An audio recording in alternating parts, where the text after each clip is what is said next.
You've probably heard the same advice 1,000 times. If you see mold, bleach it, dry the air, repaint, and hope it doesn't come back. But what if every time you paint your walls, you could stop mold permanently, with an ingredient that costs less than a cup of coffee?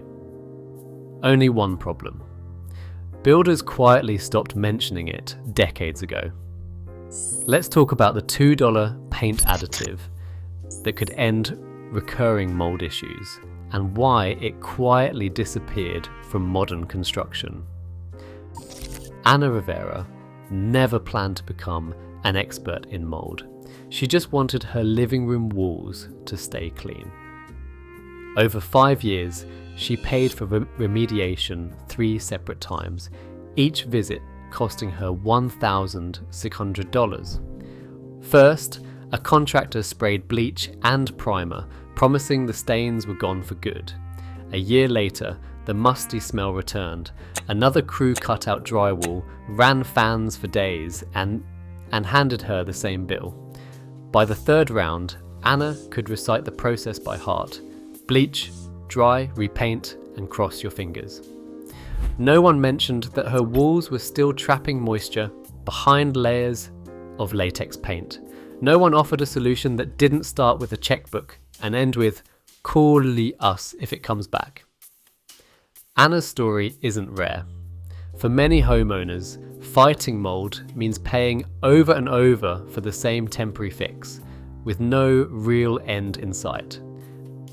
Across the country, mold isn't just a nuisance.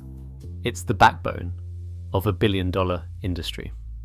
The US mold remediation market alone brings in over $5 billion a year.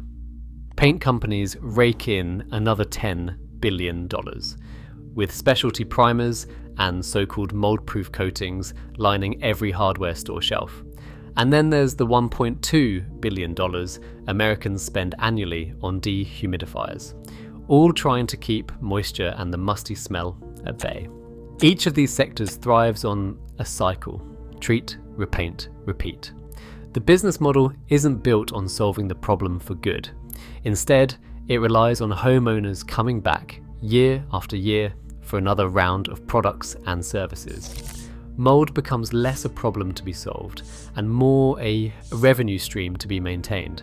The more persistent the mold, the more profitable the fix. In this world, true prevention isn't just overlooked. It threatens the very engine that keeps the cycle spinning. The question is, what if a permanent solution has always existed, but simply wasn't good for business? Long before latex, paints and plastic barriers, walls were built to breathe. In ancient Greece, builders coated temples with lime putty, a finish made from burnt limestone, slaked and mixed by hand. These coatings weren't just about looks, they absorbed and released moisture, keeping stonework dry even in humid seasons. The Parthenon's marble gleamed under layers of lime, which held mold at bay with a pH so high fungi couldn't survive. Romans took the idea further, mixing lime with volcanic ash to create plasters that shrugged off water in bathhouses and sewers. In rural Italy, farmhouses still wear their centuries-old lime washes, walls quietly regulating humidity and outlasting generations of owners. Early American homes followed suit, brushing on lime-based paints that let wood and plaster exhale. Conservation studies show these finishes can soak up to 15% of their weight in moisture, yet keep indoor humidity below 45%, without peeling, bubbling, or trapping dampness inside. Some of these walls have stood for 80 years or more, untouched by the cycles of mold and repainting that define so many modern homes. What's lost when we trade stone chemistry for synthetic gloss? The answer is written in the breath of these old walls. In 1953, latex paint hit the market, promising a cleaner, faster and more colourful future for American homes.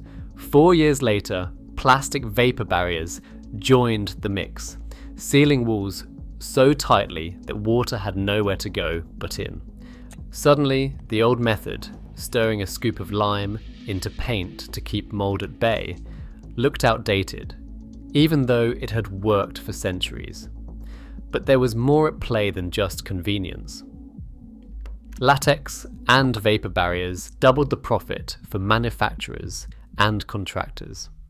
A can of paint that needed reapplying every few years was worth far more than a wall that could outlast a mortgage.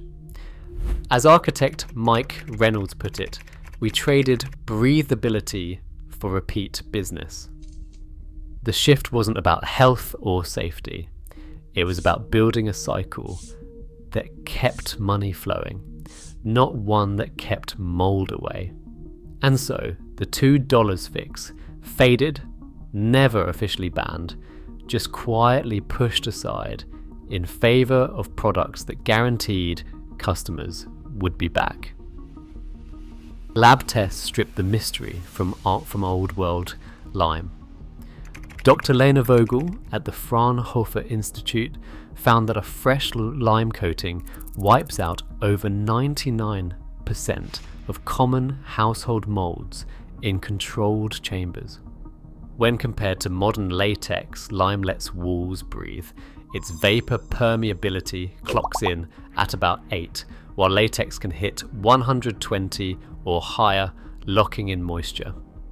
The US Forest Products Lab tracked borate treated wood and saw fungal regrowth plunge by 95%, with some strains taking over 10 days to even start coming back. The numbers don't just echo tradition, they prove that the chemistry still works, even in today's world. A $3.50 bag of hydrated lime from the garden aisle holds enough for dozens of gallons of paint. Stir in about half a cup per gallon, no fancy measuring, just a scoop and a steady hand. Mix thoroughly, wear gloves, and always test a patch before committing to a whole room. For most homes, that is about 14 cents per square foot, compared to over $1 for so-called mold-proof paints. 6 months after a single coat, DIYers report spotless walls, even in damp basements. And here is the twist: there is no law, no building code, and no official ban stopping you from using it. The idea that lime is banned by builders is a myth. It disappeared not by regulation, but because there is no profit in permanence. The only real barrier is knowing the recipe. Lime and borate were never literally banned, just sidelined by profit. You're painting your walls with stone. Stir in 2 tablespoons per quart, wear gloves, test first. Sometimes permanence isn't profitable. Thoughts?